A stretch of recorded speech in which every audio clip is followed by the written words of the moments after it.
of America. And when they did that, they swore that they were going to defend this country against all enemies, foreign and domestic. In fact, they said they were going to defend the Constitution against all enemies, foreign and domestic. I want to tell you a story, for those that are here who just got sworn in, a story of December 7th, 1941. You guys are probably familiar with the story of Pearl Harbor. I want to tell you a story about a gentleman, a guy named Joe Bulgo, who was not in the United States Navy, but on that day, December 7th, he walked through the gates of Pearl Harbor expecting to do work on a Navy ship. And that day he listened as the national anthem of the United States played. He listened. It was coming from one of the ships that were safely at anchor in Pearl Harbor. And Joe Bulgo, as he went through the gates, he listened to the national anthem, he watched the flag raise, and then all of a sudden he heard the din of engines, and he thought it was an exercise. But after listening to the din of engines for just a few minutes, then he started seeing the bombs fall, and he started seeing the ships explode. He started seeing torpedoes plow into the side of the USS Oklahoma. And he took cover like so many others did. And when the carnage was over, he came out, and his boss, a guy named Julio de Castro, said, "Joe Bulgo, you've been assigned to the USS Oklahoma." The USS Oklahoma was inverted. It had been attacked, and it was sinking and inverted. And he said, "Grab your pneumatic hammer and go to the top of the USS Oklahoma," which was actually the bottom of the USS Oklahoma, "and drill inside that ship and try to rescue those 400 American sailors who are trapped inside." So Joe Bulgo and Julio de Castro got on this small boat, and they sailed across Pearl Harbor to the USS Oklahoma. They got on top of the ship, which was the bottom of the ship, and they listened quietly. And they could hear the taps of over 400 American soldiers trapped inside the USS Oklahoma. They started initially by using a tool to flamethrow them out, if you will. And the first couple of times they tried it, the people inside would suffocate. So they stopped doing it, and they used a pneumatic hammer, which is not designed to break through metal, but they did it. They went from compartment to compartment inside the ship, not knowing if the ship was going to sink further, not knowing if it was going to flip over further, not knowing if there was another attack coming from the Japanese.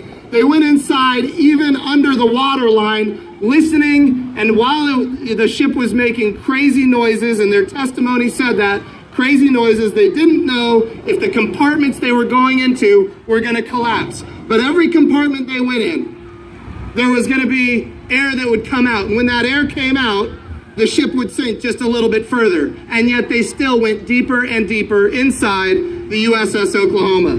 It got to be midnight. They came back outside. They could still hear the taps, but they couldn't get to where the people were. They went back to the top of the ship, which was the bottom of the ship, and they started again.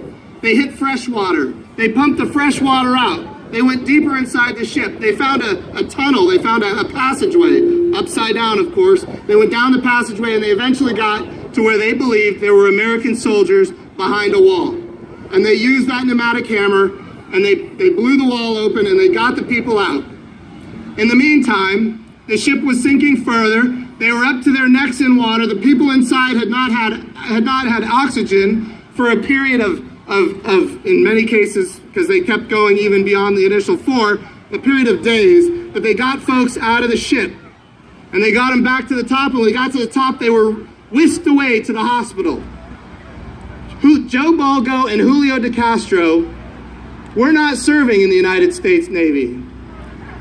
They were civilians that were there to work on ships. But they had taken the same oath that you just heard these soldiers take. They were sworn to defend the Constitution against all enemies, foreign and domestic.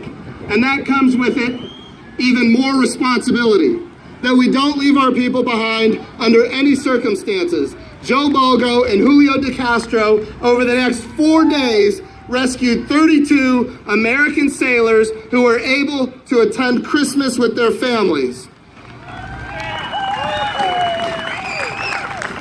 It is absolutely true that Joe Bolgo and Julio de Castro and their crews operating these pneumatic hammers never received a medal. They didn't serve in uniform in the United States military. But there's a story that was told in 1987, 46 years after December 7th, 1941, there was a reunion of the USS Oklahoma. And a reporter called Julio de Castro and Joe Bolgo. And Joe Bolgo answered the phone and said he wanted to go to the reunion of the USS Oklahoma. Well, he showed up. And there were all these sailors that were telling the story of when they were trapped inside the USS Oklahoma. Telling these stories about how they clung to each other. They clung to the belief that there were people out there looking for them. And they clung to a belief in their Creator. They clung to a belief in God. And over the course of the next 4 days, a lot of those American soldiers were saved.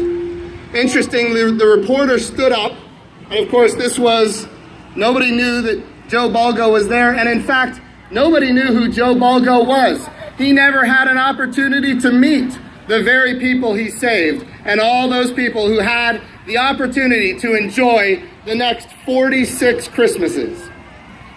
So he had the opportunity for the first time to meet them face to face, and the reporter stood up on the stage and he said, "You guys might not know it, but one of the gentlemen that saved you, in fact, the leader of the cruise that saved you, is here today, and his name is Joe Bolgo." Now, Joe Bolgo was in a wheelchair, and they pointed him out, and I wasn't there that day in 1987, but I heard that there wasn't a dry eye in the place. People were weeping and crying. They had seen this guy just briefly when they were rescued from the compartments in which they were trapped. He never received a medal and he never received an award, but he got to look eye to eye with the people that he saved in those 4 days after December 7th, 1941. Now here's what's even more special. Joe Bolgo had bone cancer at the time. He was in a wheelchair. And when they asked him what this meant to him, he said that this is the one thing that kept him alive until December 7th, 1987. Just a couple of months later, Joe Bolgo died. Friends, that is the tradition of who we are as Americans. That is the tradition of what our country is. It wasn't too long ago I was a young lieutenant junior grade in the United States Navy, and I was asked to go on a trip to Korea. It was a big exercise, as if North Korea invaded South Korea, how would we as the United States respond? This was before December 11th, 2001. I went up to Panmunjom, where the armistice was signed in 1953. I took a day off, went to Panmunjom, was with an Army soldier. And we had a great conversation, and he was interpreting for me a lot of what I was seeing at the demilitarized zone in Korea. There was a big city on the horizon, big city. And I asked the Japanese soldier, I said, how is it that this place is so poor and yet there's that big city? And at the top of this watchtower, the Japanese soldier explained to me, he spoke English very well, he said that city has no purpose. The buildings there have no purpose. There's no windows, there's no floors. He said that city was built as propaganda to encourage people from South Korea to defect to North Korea. There were billboards and there were loudspeakers with messages saying, "Come to North Korea, the land of opportunity." At the time, 5% of the population was starving to death every year in North Korea. Billboards said, "Come to North Korea. Our generals are better than your generals." Every time I say that, it gets a chuckle. Because in the United States of America, we don't fight for generals. We don't fight for autocrats, and we don't fight for men. As the young folks that just got sworn in said, they are sworn to defend the Constitution of the United States against all enemies, foreign and domestic. That is what we are sworn to. We don't fight for autocrats, we don't fight for bureaucrats, and we don't fight for men. We fight for institutions. We fight for the Constitution. We fight for the rule of law. We fight for the freedom to assemble here today as Pastor Orlando Juarez brought us together to celebrate this country without having to register with the federal government. We have these freedoms because of what is enshrined in the Constitution that these young men and women just swore to defend. That is what we are celebrating here tonight.